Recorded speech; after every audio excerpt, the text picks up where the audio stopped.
Okay, FM 101.7. When I'm for Pius Enam Hajide, a deputy information minister. Mira, me watching. Me of Fabi Juso. Naboko dear. Yamia domene mumpai bon, a pachomuswe. Yes, young Boko pa. Wadaruma, a mampeni what de nan sunny nenai a quaprobo, a war a mentifido, northern part of the country. Now, young fan community friends, and ye we are a ja yura adongo some more kind.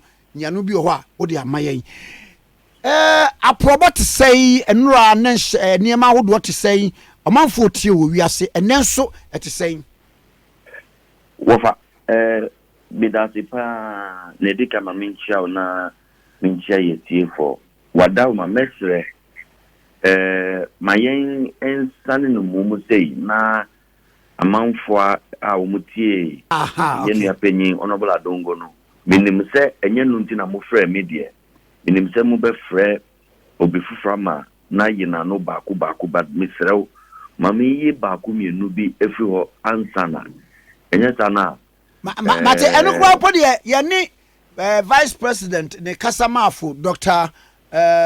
Gideon Boa kokora di nkomo but bi ho a ebi a uso tie no a uso pese oyema mami ntio kitiwe bi chese mi yemi nwanwa yemi na ama mesanya suro edima yema Ghana se omo a wo mo akwadre e wo sikasemu a omo wo NDC mu a wo mo esrese yemfa de brand ma wo mo na wo mo no mo betumi aye bibi papa no wo mo penyin pa baako se bi onunu yesi oti economics na si papa paye ena woni na di nkomo ena no pay e ma me hu dwire mi papa se yefu ye yenya na yetie endadafo asemi na omu tumi kache ensenya mefufuro bi wo baabi na ye jai na nado musi ya nyamidia maye echi na wemu na ebedi omachi dia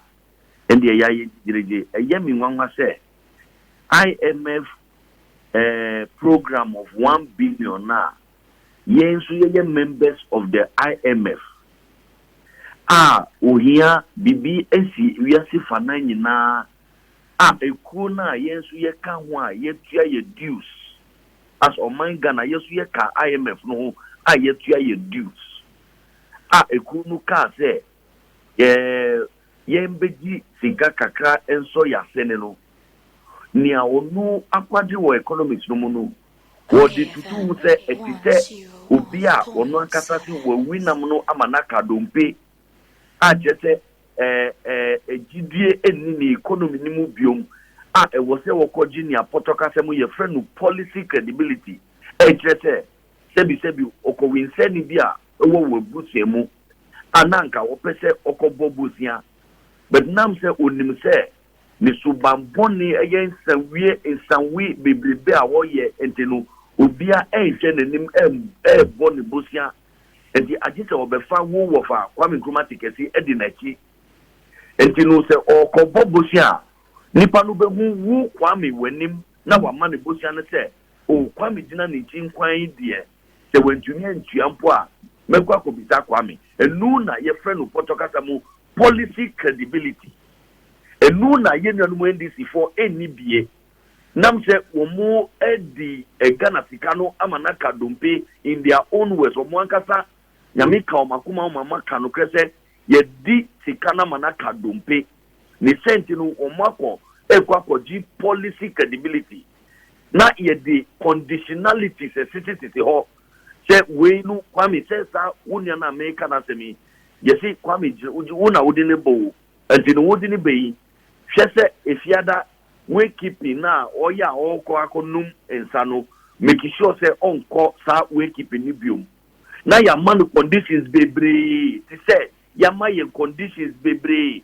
ebini ni say ye ni kwan say ye befa emebunu edwumemu a na obi a onu si woti economics na si onu ti economy na si ten Dr. Bawumia who difference ya what the two programs no mu a na me a me nye say me jini wo kwa me ntiase was say penyina ono ne kasa ye no e wo se on ti ase te IMF no kono enye nu na ye bone no program eni nienti a wo ko IMF no enu ne hia enti se IMF ama osika a enu no wuntua insehu bia infihu bia IMF ama osika enu no na conditionalities bia enka ho a enu eye different program na bisa wo se aden na mudie muko IMF a mudie ye the conditionalities esamu kon se muntumi nyese electricity muntumu water muntumu but ye ko IMF a insihu kwa omonjibi adentra it is because ye no yenko ye for policy credibility abai na otia kunya so sisi no onu ankasa ejina ne nanso ohia IMF so ombejina yechi so there's a difference penyinu e wo say sebi you say onuti the difference between economics and economy na si pa ye dia e dia wo homework kakra bi eye number 2 matise and entity for cancer mo kan say omu na omudi power generation capacity ah wo mo se mo ba ye mo fa a megawatt of power kran kan wo mo no mo di bibia ba ye your own mami cho bibi and in our we national grid ni aye wono electricity aye wono mines reserve plant about 30 megawatts or thereabout ekahu that mines reserve no mo chate no mo di ba ye yes I will another one 126 megawatt VRA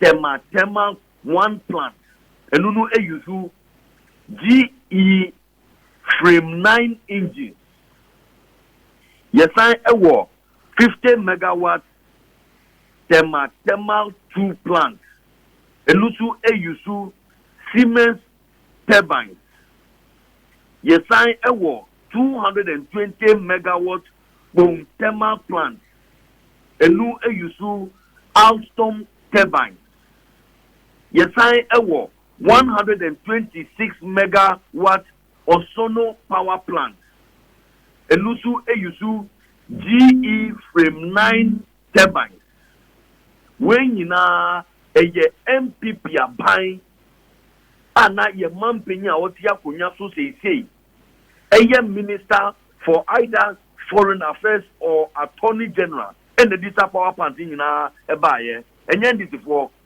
minister kona ko cheki minister Ghana ya bakosem as far as building our capacity, our generation capacity is concerned there misre honorable na oni din komono e mani ntu futu engu Ghana for minister yes enye mo communicators no mo wa adwuma yo san said ye wo boboyi this is the very first time e bia etiefo no bi ko refrefre me off air no ese wo mo etie eti wada ruma we no ene ye wo ba gise mo ye ho adwuma pa ama manfo te ye bebre mami sambo misi mines reserve flowers plant 126 megawatt VRA thermal one plant engine woman GE frame 9 engines yes I 50 megawatt thermal 2 plant enu Siemens engine and the water turbines no more yes I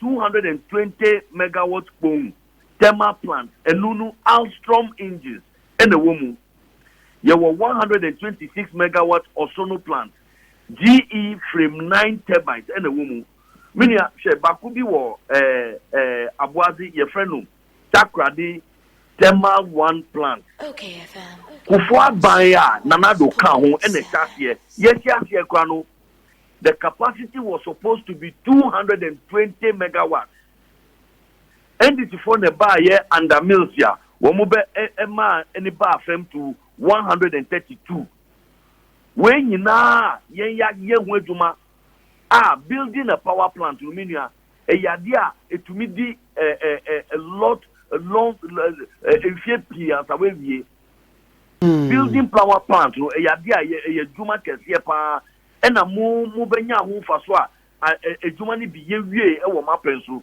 na mo gi ni nyina fa ye entenye no kreda se omu na omu develop Ghana ye generation capacity no kre wo ho no enama akache ono no. But again, importantly no, the doom so na yen ye femu under John Mahama no. Enye ni nyina na ye generation capacity problem.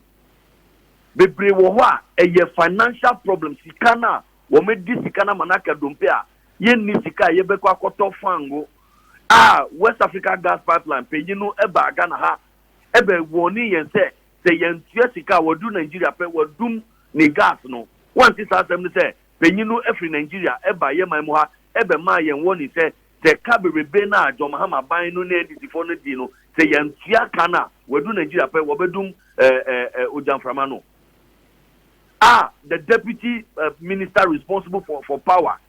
There is evidence, newspaper evidence. I met you kan ya kire onu ankasa na nuntum essay.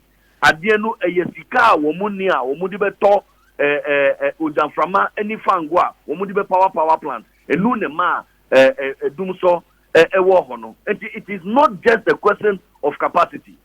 Because one more pensukra no na capacity ayeye wo no a chain ni ana ye hia wo fa ti say wo cars mienu na wo ni sika wo beto petrol agu car no ba ko mu a wo betumi atu car no wo be ka say wo car mienu wo fie but wo ni sika wo di beto fuel tika no ebetu wo tire ma na etu wo to petrol shemu beto petrol enti no say wo to cars mienu si wo fie na wo ni sika say wo di beto petrol agu mu a wo tumi ka say o mimi wo car mienu eti obi aba na wonu aba hihye ne ye na otumi nya sika eto petrol egu car no ba komu a wo a wuti onu wo si o dabi o wanya de car no si hodada aka enye wu nkrampo na wo toye eye car ye mienu nyina ye betu ye enye wu na wo toye but wo de na wo ni sebi o management skills ya wo be danda nyema ani a wo be nya sika mpo ato petrol e de egu car no mu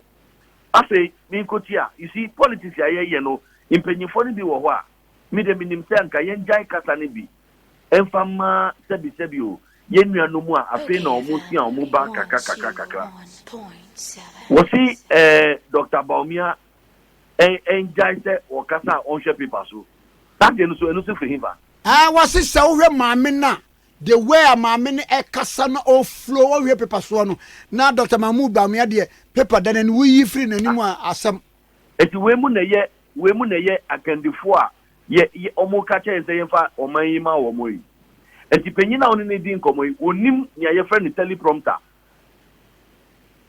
onim se enimdie enibiaba enimdiaba o paper na anka ebeda wanim no afede eda wani a ewo bibiti se TV su ye friend teleprompter NDC for adi a wo mo ye na no yi obia hu ne se wo mo di teleprompter esi mame no eni enti mame no na o kan ade e wo teleprompter so enti panyin na wo na free ni trim what was it na je say free ni trim e wo teleprompter no so teleprompter so okay ye yi ba TV so ma ye nyina hwe mi kwa minya mi that evening kwa no na me ye me meeting bi ba bi ko se me tie ni o mo kan ti no mi ta meeting no be tie bi mi hu teleprompter no clear.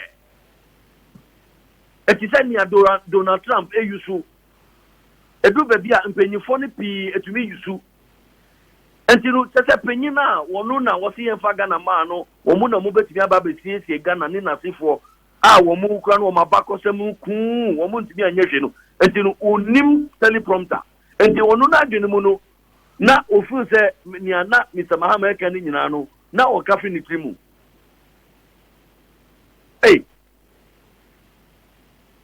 you can hear what I'm ebony po. I see. Now, finally, we'll see Dr. Baumia's statement. You know, Dr. Baumia just to say, na yagu banks, banks, any financial institutions, na enyeshi na NDC for no so egubi. But what kind Dr. Baumia dey na or try Dr. Baumia anka bibia sada. You say me ntia say kind na one kind. Then I debia ye kase ye nua no mu ndisi fo ade kan ye wo modene no minim se papa no wan kan ade na na se tie na on tie nia ye kana se Dr. Baumia nka ne da say okay ya dia to mu say ya begu bank nam se ndisi fo so egu bank Dr. Baumia bisa se mumu si Bank of Ghana etwa na mombi Chester Bank of Ghana good business there. Mumwa pensua sa businesses yisu wo musu close down no enti musu mu sheda na mugu na enti na Dr. Bawumia bisa very very intelligent question. Ube won se papa no na dwene mu do papa yie. Ube yi ano no wo see wo pensu de na wo say problems bi wo ho obi edi license ye fa no say nia wo ka no kura no yampa enti wo to one among na wo close no down but you know our position is that ye nka say we go bank because ejuma na wo say wo ye no enu na wa ye no enti say yampa say financial institution bi any license ena na odi ejuma e wo say wo to move na wo jai wo to stop no say wo yes ah enu nche say we go ejuma no pato na make no tia fear me too. And you know, say our position is that Obia Obeka say yen yaba yabegu ejuma no. Na onti ejuma Ghana for this year yensa no. Na nipa no kwa onti ejuma na say. Because yen ejuma no say we are microfinance. And I say we are bank. Na insise ya yedi ato ho say enu na odi be di ejuma. Unfa insise no edi ejuma. Eye Bank of Ghana asedi say obeto na mombi. It is a Bank of Ghana etusan among now. Our position is that it is wrong for you to say, Ubeka say, oh, and the Bank of Ghana because if that were the position there, and the time now, Musu Bibinti Bank of Ghana etu among bino, and the obisubet nyaka say, and the Namusume Gwejuma, but we never accuse you. Time were 82 financial institutions no close down. No. We never accuse you say deliberately lumuko Ghana for ejuma because ye no kre and the ye amanyosem mudi in kontompo any intro and the ye mu amanyosem intino the Bank of Ghana etu anamoa mrakwanso ni wo se Bank of Ghana etu krampo na move dan mochi na one system no say Bank of Ghana egu ejuma Bank of Ghana egu ejuma but again one quick correction enye institutions ni nyina 82 na Dr. Bawumia de ba abontino enye no krese na wo mu nyina any license aden DKM na wo ni license benyin no onimu anase osheda e no tu futo ego amanfo edinso DKM na omu wo license anka DKM any license ya minim ne ntia ye abai na nadu dankwa kufado ye gifa ye say DKM customers ye tua wo mo yet so because as the regulator who na woman bank no and as a financial institution no license say when you juma ye wo said yes say ube make sure say obey ne o say oye enti say wanya you are vicariously liable enti no Bank of Ghana no say DKM anye na juma yi by extension no e say Bank of Ghana so anye na juma yi enu na aban no ebetua sa customers no. And you know, it cannot be true that all these institutions that also collapsed or folded up under the NDC, you know, now omunina any license. Okay. Enye nukwe, eye ntropa na. Me de mestre se, sebi, ye maya akwenya na sebi ye babe kasa ewa bontinsu nipadom ebetie ya. At least yen fa obuoni nidie enye nyamisro emfa kan yasem na yen kan kura ewom ye yesi kura ni se penyipa wo ma hye bejefie nye 1 year nye 2 years penyi a NDC for ka che yen se sebi o se omo be di ade onu no ba be di ye otika tun finance minister kwa e kan ti mo ten photo sanfo ni a NDC for photo sanfo no onim se teleprompter e wo wiase NDC for foot to sound for now, or mode ebre no. Unim near a friend to teleprompter. And you will be Kasa, or Unim say, Ipanajinimu or Kasa 1 hour, Najinimu and Oka. Now, one who say, Edu baby a teleprompter no Edumie, Afina Mamino, why you confuse her? Obeka say, Prophet Muhammad Mehiret. Hey! Prophet Muhammad yan Canada say may he rest in peace. Infum so kesiye papa. If you always can say peace be upon him. Yes, sallallahu alaihi wasallam. Now, do you know the implications of what you would go and say, Professor Mohammed, may he rest in peace.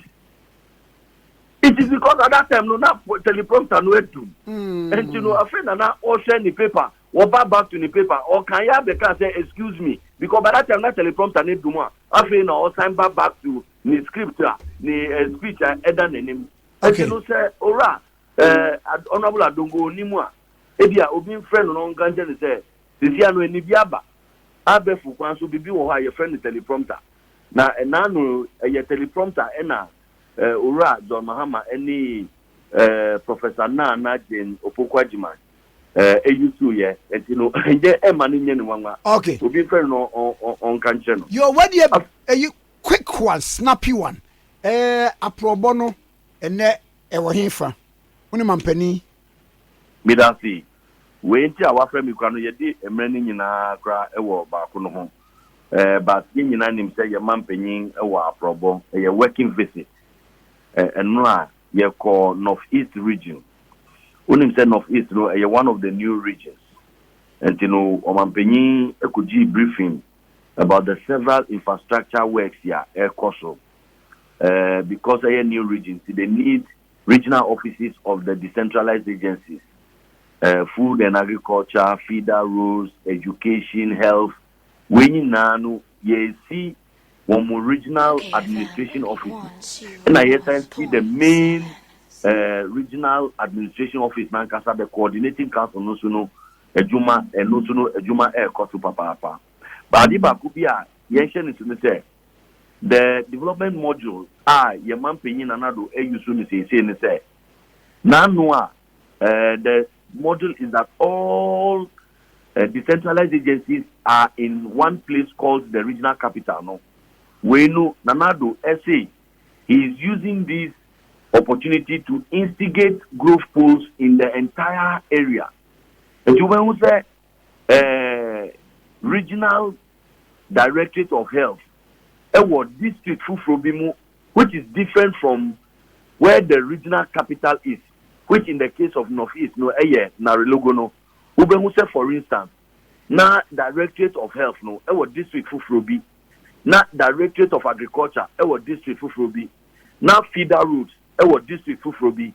So we are using these opportunities to instigate growth across the entire region because the way Muninano generate economic activity of its own and on its own across the country. And you know, Omampeni enya sa briefing no. And now, what I commission the Narelugu Water Project.